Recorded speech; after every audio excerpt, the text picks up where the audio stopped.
The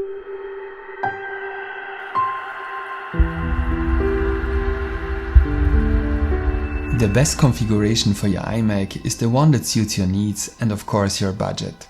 In a perfect world, I would tell you to set up your new iMac as well as possible, no matter what it costs. Then you don't have to worry about what you might really need and what you might not. But since we don't live in a perfect world, as you can also tell by the fact that the new iMac unfortunately no longer has an SD card slot, today we're going to take a look together at the different upgrade options and their prices. I will tell you which configuration I've chosen and will consider which upgrades might really make sense for you and which might not. First things first, the new iMac is a fantastic computer and you won't really go far wrong if you buy it, no matter what configuration you choose. I'm convinced of that. But I think you already know that, otherwise you probably wouldn't be here. If we take a look at the iMac in the Apple Store, it looks like Apple offers 3 different versions of the iMac. Actually, I would say it's more like 2 versions, both of which can still be upgraded. A slightly cheaper base model and a slightly more expensive model with more ports and a new keyboard with Touch ID. Apple currently charges an additional $200 for the better model. So let's take a closer look at what you get for that $200. The first and perhaps most important difference is that the base model only has 2 Thunderbolt USB 4 ports. The more expensive model, on the other hand, has 2 additional USB 3 ports. However, they are not nearly as fast as the USB 4 ports. In a general chaos of ports, you should also not confuse the 2 USB 3 ports with Type A ports. You still need an adapter for your old stick. As I already mentioned, the new iMac unfortunately doesn't have an SD card port, not even in the more expensive version. However, an SD card port is unfortunately absolutely necessary for me.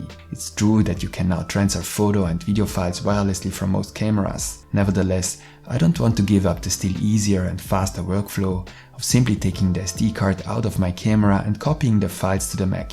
For this reason, I need an adapter on my iMac anyway, or better yet, a hub with multiple ports. I think most people feel the same way. Now there are several different solutions as far as adapters and hubs are concerned. We will discuss that in another video. Since many are now dependent on adapters or a hub anyway, even with the more expensive model, the 2 USB 3 ports are still an advantage, but perhaps no longer an absolutely decisive factor. Unlike with the MacBook Air, you should also remember that the power cable does not occupy one of the 2 Thunderbolt ports. And speaking of ports, the more expensive version also comes with an Ethernet port. This is ingeniously integrated into the power brick, so the back of the iMac can stay untouched. I think here the situation is relatively simple. Depending on the situation, you may or may not need the Ethernet port. In a work environment, most fixed workstations will have an Ethernet connection. In a home environment, many will rely on Wi-Fi. It may be that the cable is more reliable and sometimes faster, but that's a decision I'm sure you have already made, and it's independent of the iMac. If necessary, you can also buy the power brick with Ethernet as an upgrade to the base model. That would cost an additional $30 only. All the prices I mentioned today in this video, by the way, are subject to change over time, of course. For current offers on the M1 iMac in the various configurations, you can find links in the video description. The next important difference between the cheapest base model and the more expensive version is the keyboard.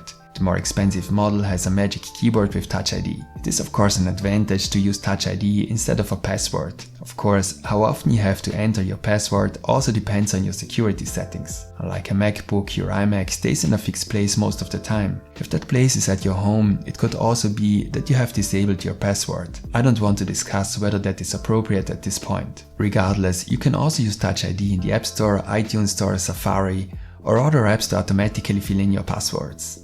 There are definitely advantages to that. Should you opt for the affordable base model, you can also purchase the Magic Keyboard with Touch ID for an additional $50. The final difference between the 2 models is that the cheaper base model has a GPU with 7 cores, while the more expensive model has a GPU with 8 cores. It looks like these are probably completely identical GPUs. The difference is said to lie in the so-called chip binning.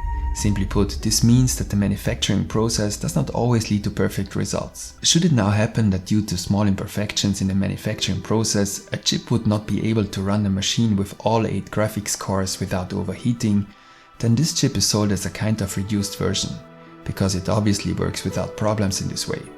You can imagine that there is of course no official confirmation by Apple on this. However, such a procedure is likely and also nothing special. For us, another question seems much more important. How big is the difference in terms of performance? Based on the experiences made with different versions of the MacBook Air, which is also available with 7 and 8 cores, we can say that the one core means only a slight performance difference. It is clear that you can see the biggest difference in graphics benchmarks. Here, the 8-core GPU could roughly achieve a better performance to the extent of 5 to 15%.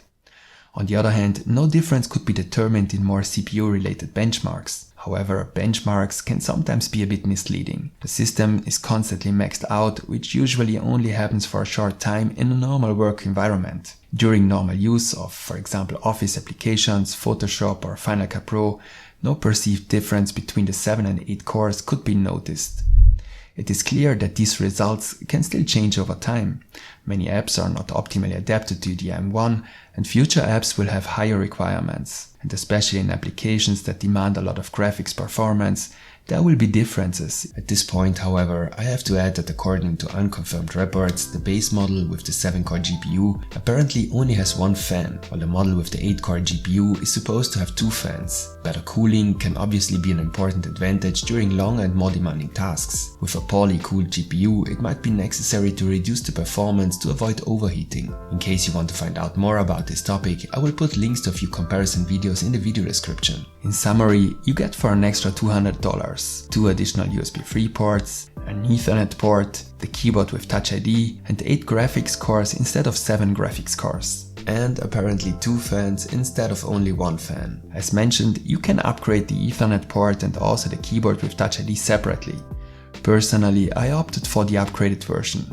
All in all, it was worth the extra cost to me. By the way, the colors yellow, orange and purple are also only available if you choose the upgraded version. No matter what you choose, you can still upgrade the RAM to 16GB and of course purchase a larger SSD. You will probably not be able to upgrade both after the purchase, even though it seems to be technically possible. Let's look at the RAM first. It would be easy for me to tell you that you should go for the 16GB here without giving it a second thought. That this additional $200 is money well spent and will definitely be worth the investment. However, it's not that simple, because the fact is that the use of RAM with the M1 chip cannot be compared to the use of RAM with an Intel chip. The RAM seems to be extremely fast, and several comparison tests that have been done with the M1 have actually always come to the same conclusion. The extra memory is not used efficiently by the M1, or perhaps it is not needed. As a result, the additional memory currently brings almost no performance advantages. This is of course true for typical Office applications, but also for Photoshop, Lightroom and the editing of 4K video footage. Only in very special cases, for example the export of 8K raw video, clear advantages could be determined. However, this is certainly not a normal application situation of the typical user of a 24-inch iMac. As you know for sure, a larger model of the iMac will most likely be released later this year. This will then replace the 27-inch version and perhaps be the new iMac Pro model. It will probably feature an improved, even faster version of the M1 chip. So if you're really a power user who works with raw video footage for a living, and who also wants to use several other applications while rendering video, you will probably be better off waiting for this bigger iMac. For everyone else, getting the extra 8GB will be of little benefit, at least for now. Can I say this will always be the case? No, of course not. The M1 chip is still relatively new, and it may of course be that at some point in the future the software will utilize the extra memory more efficiently. However, that remains a speculation, because currently that doesn't seem to be the case. So buying the extra memory is more about whether you're willing to spend $200 to better ensure yourself for the future. Sometimes that safety just feels better. You don't have to worry that the 8GB might soon slow the machine down significantly and that the $1,500 for the iMac were wasted. That feeling alone could sometimes be worth $200. However, I can assure you that the new iMac runs absolutely fluidly even with 8GB, and that even with very demanding applications like video editing. The argument that less RAM would lead to more intensive memory swapping is often brought up in this context. In simplified terms, the SSD is used to provide applications and processes with more memory in case the RAM is not sufficient. It is clear that the SSD is used much more intensively in this way. As a result, this could lead to a shortened lifetime of the SSD.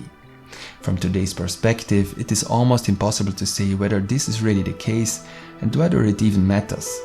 If the lifespan were shortened from 10 to 5 years, yes, then it would probably matter. If the lifespan would be shortened from 15 to 10 years, then rather less.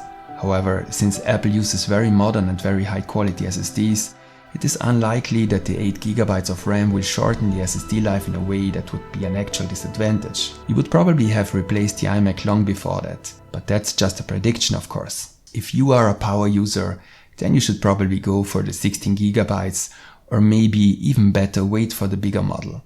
If money is not an issue for you, then you probably shouldn't worry about these issues here. In all other cases, you probably won't have any noticeable disadvantages if you stick with 8GB of RAM.